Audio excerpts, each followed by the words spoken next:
আসলে স্ত্রীর জন্য স্বামীর চেয়ে আপন কেউ হয় না, আর স্বামীর জন্যও স্ত্রীর চেয়ে আপন কেউ হবে না।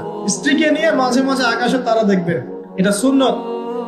স্ত্রীকে নিয়ে রাত্রেবেলা একটা হাঁটাহাঁটি করেন, গল্প গুজব করেন, সুন্নত। অনেক সুন্নত কিন্তু উঠে গেছে এখন।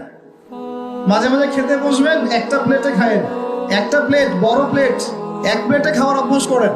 নবী সাল্লাল্লাহু আলাইহি ওয়াসাল্লামের একটা হাদিস এমনও আসছে, আয়েশা রাদিয়াল্লাহু আনহা সম্পৃক্ত, একসাথে গোসলও করেছেন তারা। চিন্তা করা যায় এখন? একসাথে গোসলও করেছেন। আয়েশা রাদিয়াল্লাহু আনহা বলতেন যে আমার হাতের সাথে নবী সাল্লাল্লাহু আলাইহি ওয়াসাল্লামের হাত টাচ লাগতেছিল পানি নেওয়ার সময়। আমরা কারাকারি করতেছি পানি নেওয়ার সময়, কে আগে পানি নিবে। ইসলাম এর মধ্যে সবকিছু সমাধান নাই।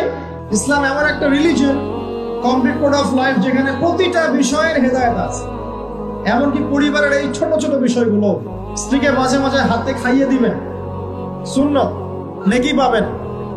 সবচেয়ে উত্তম খরচ সেটা, যেটা আপনি আপনার পরিবারের পিছনে করেন। গোলাপ ফুল দেখছিলাম, ফুল টুল দেখেন, মাঝে মাঝে ওয়াইফকে দিবেন, দিয়ে ভালোবাসার এজহার করবেন, বলবেন আমি তোমাকে অনেক ভালোবাসি।